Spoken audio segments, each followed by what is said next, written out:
Okay fine, next topic, ध्यान सबका यहाँ पे, it is F block elements.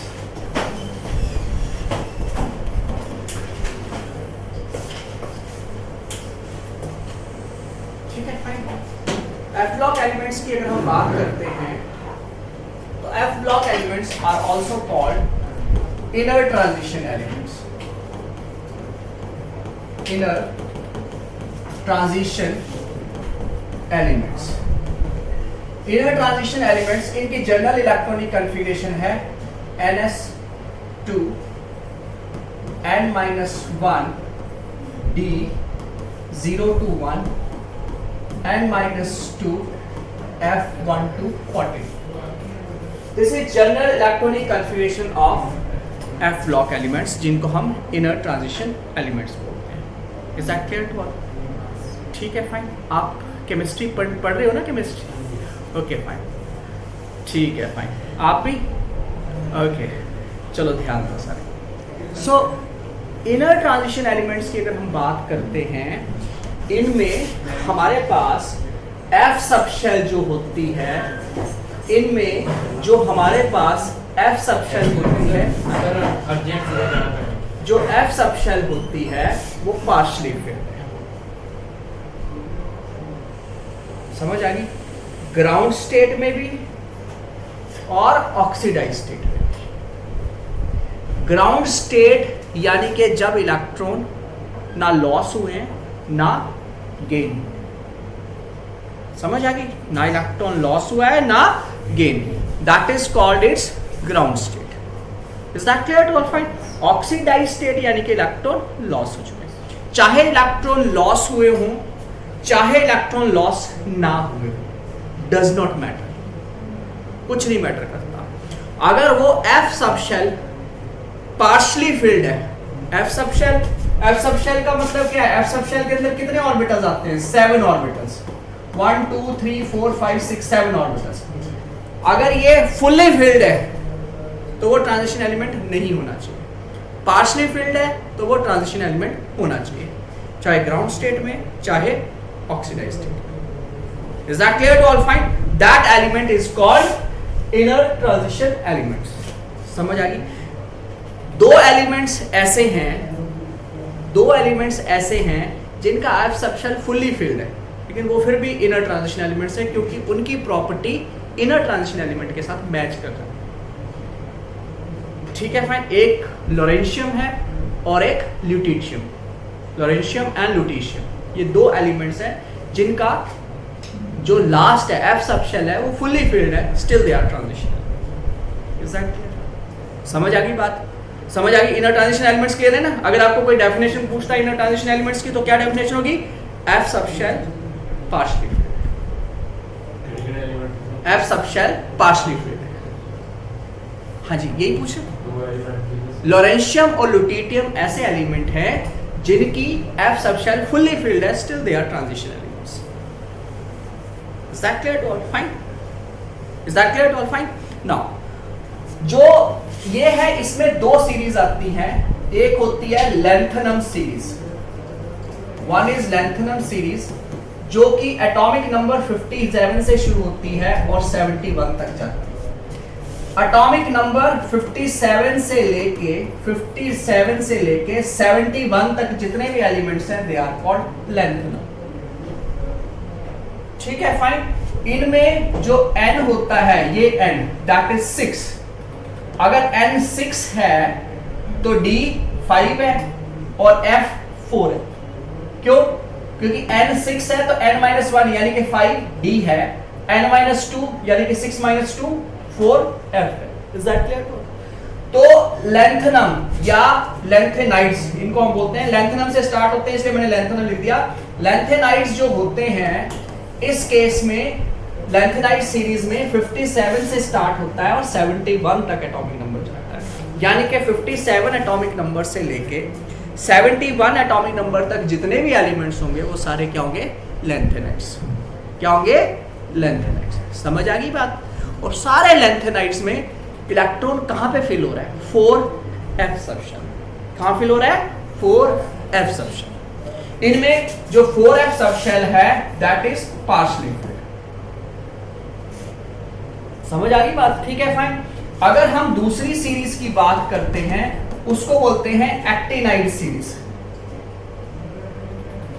ठीक है, क्या बोलते हैं? Actinide series. It start from 89 and goes up to 103। 89 plus 14 103। Clear है सभी को? ठीक है, फाइन। 89 से शुरू होके atomic number they are all actinides. सारे क्या होते हैं? Actinides. 90% actinides radioactive. 90% actinides radioactive होते हैं। तो आपके पूरे पीरियोडिक टेबल में किस में सबसे ज्यादा रेडियो एक्टिव एलिमेंट्स है? आप बोलोगे एक्टिनाइड्स में। समझ आ गई बात? कोई डाउट? तो समझ आ गया सबको? ठीक है, क्लियर है सभी को? ठीक है, फाइन। तो अब आपको ये समझ आ गया इस केस में लैंथेनाइड में एटॉमिक नंबर इतना है एक्टिनाइड। अब एक्टिनाइड के केस में n = 7 और 7 - 1 क्या होगा? 7 - 2 क्या होगा? 5। तो 5f। तो जिसमें 5f सबशेल पार्शियली फिल्ड है वो एक्टिनाइड, जिसमें 4f सबशेल पार्शियली फिल्ड है वो लैंथेनाइड। वो क्या होगी? लैंथेनाइड। समझ आ गई? तो हमने स्टार्ट किया है आज inner transition elements. Inner transition elements वो जिनमें f सबशेल पार्शियली फिल्ड है। अगर ये f सबशेल जो पार्शियली फिल्ड है, अगर ये 4f है तो इसको बोल देते हैं लैंथेनाइड, और अगर ये 5f है तो इसको क्या बोल देते हैं? Actinide. Is that clear to all? Atomic number कहां से शुरू होता है? अगर एटॉमिक नंबर की बात करते हैं तो 57 से 71 तक जो होते हैं दीज आर लैंथेनाइड्स, एंड 89 से लेके 103 तक these are actinides. Is that clear to all? Fine. समझ आ गई बात सबको? ठीक है, F subshell partially. Okay, fine. मैंने बोला दो एलिमेंट्स ऐसे हैं, एक लॉरेंशियम और ल्यूटिटियम। लॉरेंशियम का एटॉमिक नंबर होता है, लॉरेंशियम का एटॉमिक नंबर होता है इट इज 71। ल्यूटिटियम का एटॉमिक नंबर होता है 71 और लॉरेंशियम का एटॉमिक नंबर होता है 103। तो 103 एटॉमिक नंबर और 71 जो है ये एक्सेप्शन है। 107 और 103 एक्सेप्शन है, क्योंकि ऑब्वियस सी बात है 107 में 4f फिल हो जाएगा और 103 में 5f फिल हो जाएगा। ये इनर ट्रांजिशन एलिमेंट है, हालांकि इनका f ऑर्बिटल फुल्ली फिल्ड है, पार्शियली फिल्ड नहीं है, पर ये फिर क्या है? इनर ट्रांजिशन, क्योंकि इनकी प्रॉपर्टीज मैच करती है इनर ट्रांजिशन एलिमेंट। समझ आ गई बात? अब वो कौन सी प्रॉपर्टीज है उसको हम देखेंगे। कौन सी ऐसी प्रॉपर्टीज है जो मैच? हाँ जी बेटा, कौन सी? 71 बेटा, 71। ठीक है, fine. Now comes next part. अब आपके पास इस केस में आता है कि एटॉमिक रेडियस। लैंथेनाइड और एक्टिनाइड सीरीज का जो एटॉमिक रेडियाई है वो कैसे वेरी करता है? How the atomic radii varies in case of lanthanide and actinides. अगर पूरा chapter D and F block को मैं कंसिडर करूं, पूरा चैप्टर जो आज तक अभी तक जितना भी पढ़ाया, सबसे इंपॉर्टेंट क्वेश्चन यही है। जितना भी अभी डी एंड एफ ब्लॉक किया, सबसे पहला अगर कोई टीचर क्वेश्चन, चाहे पंजाब बोर्ड है, चाहे सीबीएसई है, चाहे आईएससी है, चाहे कोई भी स्टेट बोर्ड है, इररिस्पेक्टिव ऑफ योर बोर्ड, ये क्वेश्चन सबसे इंपॉर्टेंट है। सबसे पहला क्वेश्चन यही एग्जामिनर पूछता है, सबसे पहला क्वेश्चन, बेसिक क्वेश्चन। जैसे बायोमोलिक्यूल में मैं बोल चुका हूं, बायोमोलिक्यूल में सबसे पहले क्वेश्चन पूछेगा डीएनए और आरएनए का डिफरेंस। इसमें ये पक्के क्वेश्चन होते हैं, कुछ क्वेश्चन फिक्स होते हैं, इनमें से आना ही आना है। जैसे ये है, इसमें से पेपर आना ही आना है, चाहे जो मर्जी बोर्ड है। मैं बोर्ड स्कूल में भी बोलोगे तब भी पूछेंगे क्वेश्चन, इतना इंपॉर्टेंट है। अगर टीचर सोचे ना कि इंपॉर्टेंट क्वेश्चन पूछना है तो this is the most important DNA. समझ आ गई बात? तो इसलिए पहले बता दिया, बहुत ध्यान से समझो, पूरा अच्छी तरह समझो। Is that clear to all? Fine. So ध्यान देना है सबने। एटॉमिक रेडियाई, एटॉमिक रेडियाई की बात करते हैं तो अलोंग द सीरीज, चाहे लैंथेनाइड सीरीज कर रहे हो, चाहे एक्टिनाइड सीरीज कर रहे हो, किसी में भी जो एटॉमिक रेडियाई है दैट गोज ऑन डिक्रीजिंग, ये डिक्रीज करता है along the series, goes on decreasing along the series. पूरी सीरीज के अलोंग एटॉमिक रेडियाई जो है that goes on decreasing, that goes on decreasing along the series, along the series। और ये जो डिक्रीज है बोलते हैं ये सिस्टमैटिक है। This decrease is systematic. Now what is this systematic decrease? Systematic यानी कि वेल डिफाइंड और रेगुलर, वेल डिफाइंड और रेगुलर, कोई इसमें इफ्स एंड बट्स नहीं, कोई एक्सेप्शन नहीं।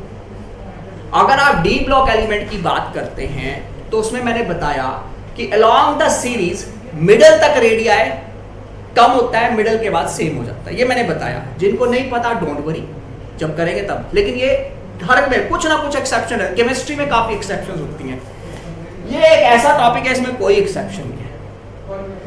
एटॉमिक रेडियाई सिस्टमैटिकली डिक्रीज करता है अलोंग द सीरीज, मतलब अगर 2 पिकोमीटर का डिक्रीज है एक से दूसरे एटॉमिक नंबर तक, तो सब में 2 का ही डिक्रीज होगा। आप अगर पीरियोडिक आप उसको ना डाटा देखोगे ना, आप एनसीईआरटी की बुक में, अपनी जो भी बुक है उसमें डाटा देखोगे, आप देखोगे +3 या +2 इतना ही ऐड होता है, और सब में यूनिफॉर्मली ऐड हो रहा है, कोई एक्सेप्शन नहीं। सीधा 3 मैक्सिमम 4 या 2 इतने का डिफरेंस, ज्यादा नहीं, बहुत बड़ा डिफरेंस है, सिस्टमैटिकली डिक्रीज।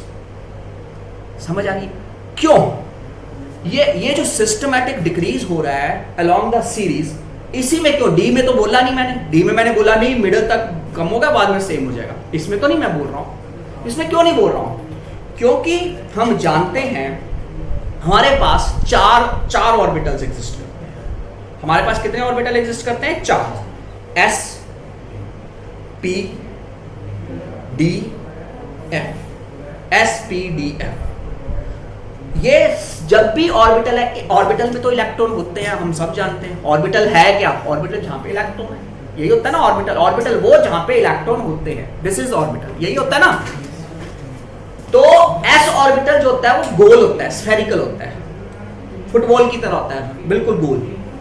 इसलिए वो स्ट्रॉन्ग शील्डिंग इफेक्ट, उसका शील्डिंग इफेक्ट क्या होता है? स्ट्रॉन्ग। शील्डिंग इफेक्ट क्या है? शील्डिंग इफेक्ट है बाहर वाले इलेक्ट्रॉन को न्यूक्लियस की तरफ अट्रैक्ट नहीं होने देना। जैसे मैं खड़ा हूं यहां पे, आई एम अ न्यूक्लियस, जो फर्स्ट रो के स्टूडेंट हैं वो सेकंड रो के स्टूडेंट को थोड़ा रोकेंगे, नजर नहीं आएगा। आप यहां पे तो यूनिफॉर्मली नजर आ रहा है, डजंट मैटर। लेकिन आगे अगर बड़े से 4-5 यहां पे 25-30 साल के लड़के बैठ जाएं यहाँ पे, 25-30 ईयर्स के यहाँ पे, और पहलवान बैठ जाएं, तो आपको पीछे कुछ नजर आएगा? कुछ नहीं नजर आएगा। आप बैठे हो, आपको पता नहीं चलेगा बोर्ड कहाँ पे, वो बड़े बड़े से बैठे हैं तो पता नहीं चलेगा।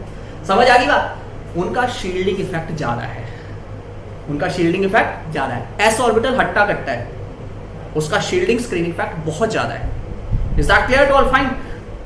पी का उससे कम है, डी का उससे कम है, एफ का सबसे कम है। सबसे ज्यादा शील्डिंग और स्क्रीनिंग इफेक्ट सबसे ज्यादा एस का, फिर पी का, फिर डी का, फिर एफ का। दिस इज शील्डिंग और स्क्रीनिंग इफेक्ट। स्क्रीन बनाना, शील्ड करना, रोकना। शील्ड क्या होता है? रोकना।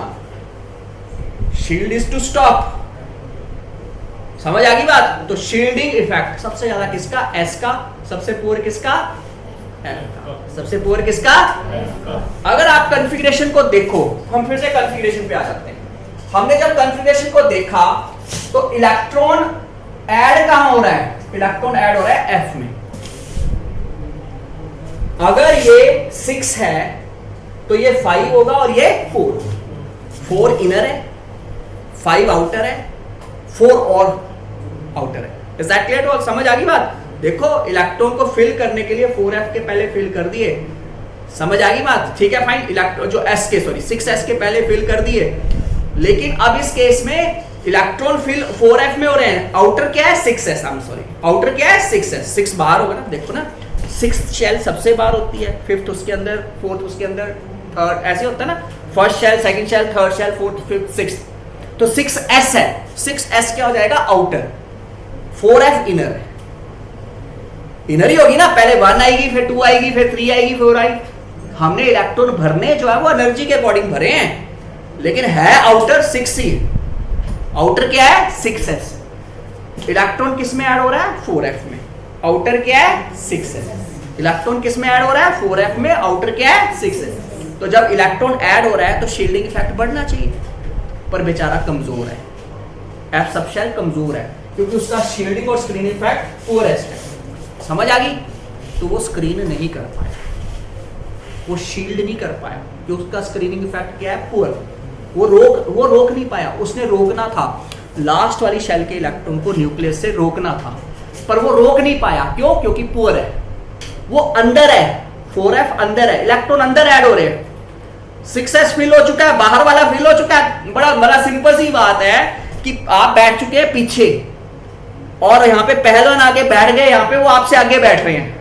ये प्रॉब्लम ये है, समझ आए? तो पहलवान बैठे हैं तो स्क्रीनिंग इफेक्ट जा रहा है, और यहाँ पे केजी नर्सरी के बच्चे को बिठा दो तो आपको कोई टेंशन नहीं पड़ेगी, क्योंकि वो तो बेचारा छोटा सा डेस्क में भी नहीं आएगा, वो तो केजी नर्सरी का बच्चा। समझ गए बात? तो एफ का स्क्रीनिंग इफेक्ट इतना पुअर है, केजी नर्सरी का बच्चा है कि वो स्क्रीन नहीं कर पा रहा है, इसलिए आप आराम से लेक्चर को लगा सकते हैं, कोई प्रॉब्लम। समझ आ गई बात? So this is the case कि इस केस में 4f का स्क्रीनिंग और शील्डिंग इफेक्ट पुअर होने के कारण न्यूक्लियर चार्ज क्या कर रहा है? इंक्रीज। न्यूक्लियर चार्ज इंक्रीज करेगा। जब भी इलेक्ट्रॉन ऐड होगा न्यूक्लियस के अंदर प्रोटॉन ऐड होता है।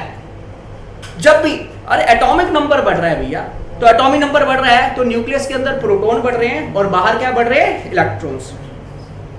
न्यूक्लियस के अंदर क्या बढ़ रहे हैं? प्रोटॉन्स, और बाहर क्या बढ़ रहे हैं? इलेक्ट्रॉन्स। तो न्यूक्लियर चार्ज क्या कर रहा है? इंक्रीज कर रहा है ना। एग्जैक्ट, न्यूक्लियर चार्ज इंक्रीज करेगा तो रेडिया क्या करेगा? डिक्रीज। तो इसमें न्यूक्लियर चार्ज बढ़ता जा रहा है। ध्यान यहाँ पे सबका क्लियर है? समझ आ रही है बात? ठीक है, ध्यान यहीं पे, फोकस यहीं पे रखना है। न्यूक्लियर चार्ज इंक्रीज करता जा रहा है, इसलिए atomic radii that goes on decreasing along the series systematic. अगर ये लेंथेनाइड्स में होता है तो it is called lanthanide contraction, और अगर ये एक्टिनाइड्स में होता है it is called actinide contraction. Lanthanide के केस में it is called lanthanide contraction, और एक्टिनाइड में it is called actinide contraction. क्या बोलते हैं इसको? Actinide and lanthanide. समझ आ गई बात? क्वेश्चन पूछते हैं व्हाट इज लेंथेनाइड कॉन्ट्रैक्शन, आप बता देना। Decreasing radii systematically. आपको पूछा जाए क्यों? क्योंकि poor shielding and screening effect of 4f and 5f electrons. Is that clear? फर्क क्या पड़ता है, कंसीक्वेंसेस क्या है, ऐसे ही क्वेश्चन पूछते हैं। What is lanthanide contraction, why is it so, what are the consequences? सीधा क्वेश्चन, कोई इसमें हेर फेर नहीं। कॉन्सिक्वेंसेस में जो इसका पहला कॉन्सिक्वेंस है दैट इज बेसिक। जो पहला कॉन्सिक्वेंस है that is basic character. Basic character hydroxides, lanthanum का हाइड्रोक्साइड होगा LaOH थ्राइस, और ल्यूटिटियम हाइड्रोक्साइड होगा LuOH थ्राइस। ये अलोंग द सीरीज चल रहे हैं। हाइड्रोक्साइड OH, जो OH नेगेटिव डोनेट करता है, समझ आ रही है बात? जो OH नेगेटिव डोनेट करता है वो बेस होता है, जो H पॉजिटिव डोनेट करता है वो एसिड। वो क्या है? एसिड। जो H पॉजिटिव डोनेट करे एसिड, जो OH नेगेटिव डोनेट करे वो बेस। इसके पास भी OH है, डोनेट करेगा, बेस होगा कि नहीं होगा? होगा कि नहीं होगा बेटा? होगा ना, ठीक है। इसके पास भी OH है, ये भी डोनेट करेगा, ये भी क्या होगा? बेस। समझ आ गई बात? अब क्वेश्चन है कि कौन स्ट्रॉन्ग बेस है? स्ट्रॉन्ग बेस वो होता है जो OH नेगेटिव इजीली डोनेट करेगा। डोनेट दोनों करेंगे, डोनेट सारे करेंगे, जितने भी लैंथेनम के हाइड्रोक्साइड है सब OH नेगेटिव डोनेट करेंगे, लेकिन स्ट्रॉन्गली डोनेट कौन करेगा? जिसका बॉन्ड वीक होगा। कौन सा बॉन्ड? लैंथेनम जो एलिमेंट है, लैंथेनाइड एलिमेंट है, और OH। समझ आ रहा है बेटा? समझ आ रहा है कि नहीं? ध्यान यहाँ पे रखो, इधर उधर मत सोचो, इधर उधर सोचोगे समझ नहीं आएंगी चीजें। पूरा ध्यान यहाँ पे, जरा सा एक सेंटेंस स्किप किया ना, कुछ इधर उधर सोचना शुरू कर दिया या ध्यान उधर गया, आगे की सारी कहानी खत्म हो जाती है। इसलिए बी वेरी वेरी अटेंटिव, चाहे ऑफलाइन चाहे ऑनलाइन, सब पूरा ध्यान रखो, पूरा ध्यान। एक भी लाइन छूटनी नहीं चाहिए, क्योंकि एक लाइन छूटती है, मेरी छोड़ी हुई एक लाइन पेज में पैरा होता है, उस पूरे पैराग्राफ को एक लाइन में कंपाइल करके लिख बताता हूं मैं। सोचो, एक लाइन छोड़ी, एक पैराग्राफ छोड़ा, दो लाइन छोड़ी, दो पैराग्राफ, 2 मिनट के लिए बाहर हो गए, एक पेज खत्म। समझ आ गई बात? तो this is very important, very important. एक एक लाइन को सुनो, समझो। Is that clear? तो छोड़ो मत, सुनते रहो। मैंने बोला हाइड्रोक्साइड्स वो होते हैं जो OH नेगेटिव क्या करते हैं? डोनेट। क्या करते हैं? डोनेट। जो जितनी जल्दी OH नेगेटिव डोनेट करे वो उतना अच्छा क्या होता है? बेस। समझ आ गई बात? ठीक है, फाइन। अब क्वेश्चन राइज होता है कौन इजीली OH नेगेटिव डोनेट करेगा? मैंने बोला बॉन्ड वीक है। अब क्वेश्चन है कि बॉन्ड किसका वीक है? बॉन्ड वीक होगा साइज एटम का ज्यादा है। जिस एटम का, जिस लेंथेनाइड का साइज बड़ा होगा उसका बॉन्ड वीक होगा, क्योंकि बड़ा है तो दोनों दूर है, दूर है तो बॉन्ड टूट जाएगा। छोटा है साइज तो नजदीक आ जाएंगे, बड़ा है साइज तो दूर चले जाएंगे। समझ आ गई बात? तो जितना बड़ा साइज है उतना बॉन्ड वीक होगा, और जितना बॉन्ड वीक होगा उतना स्ट्रॉन्ग बेस होगा। Is that clear to all? Fine. तो लैंथेनम से ल्यूटिटियम की तरफ जा रहे हैं तो एटॉमिक रेडियाई क्या करता है? डिक्रीज। मैंने बोला अलोंग द सीरीज रेडियाई क्या करता है? डिक्रीज। लैंथेनम पहला एलिमेंट है 57, ल्यूटिटियम लास्ट एलिमेंट है 81, 71। Is that clear to all? Fine. समझ आ गई बात बेटा? समझ आ रही है बात? ठीक है, फाइन। तो लैंथेनाइन से ल्यूटिटियम की तरफ जा रहे हैं, साइज क्या कर रहा है? डिक्रीज। बॉन्ड क्या बन रहा है? स्ट्रॉन्ग। बेस क्या कर रहा है? वीक। इसलिए lanthanum hydroxide is more basic as compare to lutetium hydroxide. अगर हम दोनों की बात करते हैं तो lanthanum hydroxide is more basic as compare to lutetium hydroxide. समझ आ गई बात? Along the series basic reactor goes on decreasing. समझ आ गई? क्या करता है? डिक्रीजिंग। लैंथेनाइड के केस में लैंथेनाइड कॉन्ट्रैक्शन होती है, एक्टिनाइड के केस में एक्टिनाइड कॉन्ट्रैक्शन। क्लियर है सभी को? लेकिन एक्टिनाइड कॉन्ट्रैक्शन हमेशा ज्यादा होती है as compare to lanthanide contraction. क्यों? क्योंकि एक्टिनाइड कॉन्ट्रैक्शन में आते हैं 5F सबशन। एक्टिनाइड कॉन्ट्रैक्शन में कौन आ रही है? 5F सबशन। उसका स्क्रीनिंग इफेक्ट ज्यादा पुअर होता है एज कंपेयर टू 4F सबशन। किसका ज्यादा पुअर शील्डिंग स्क्रीनिंग इफेक्ट है? 5F का। किसके मुकाबले? 4F।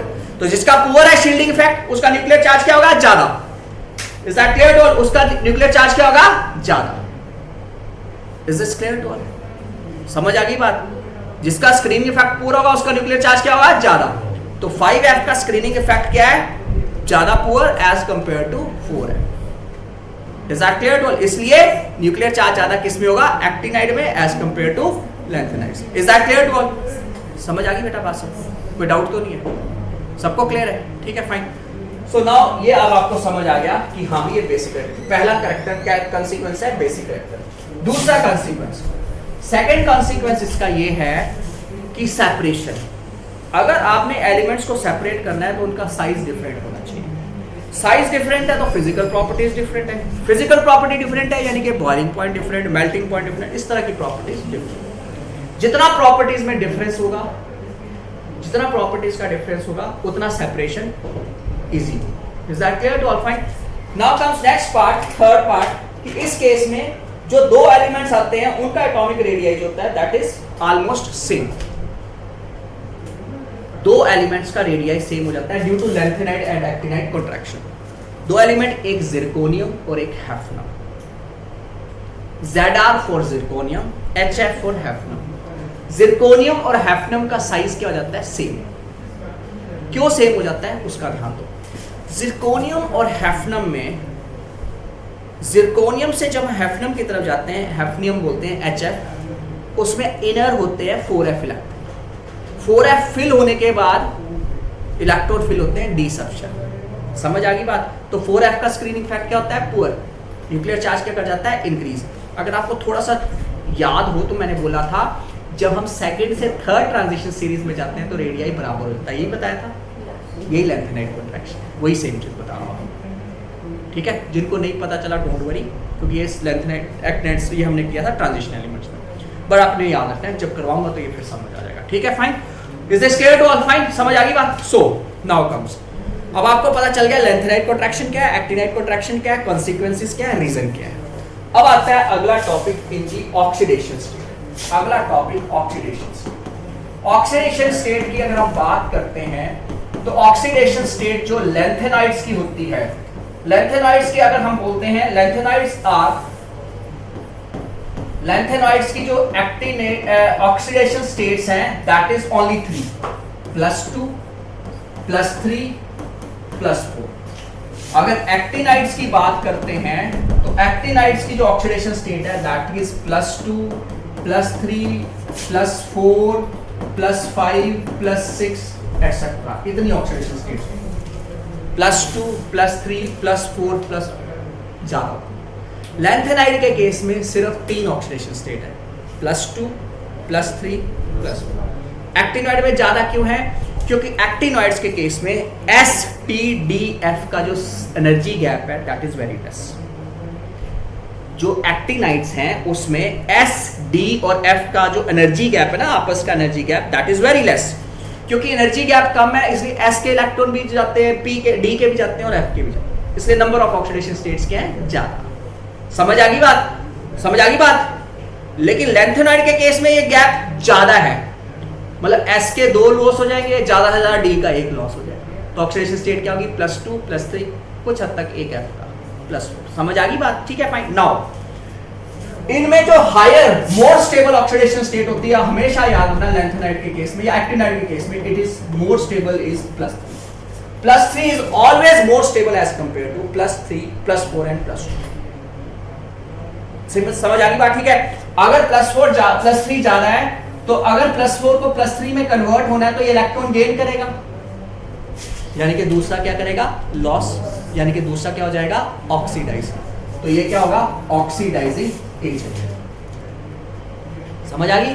+2 से +3 कैसे कन्वर्ट होगा, +2 से +3 ये इलेक्ट्रॉन लॉस करेगा, तो दूसरा क्या करेगा, गेन, यानी कि दूसरा क्या होगा, रिड्यूस।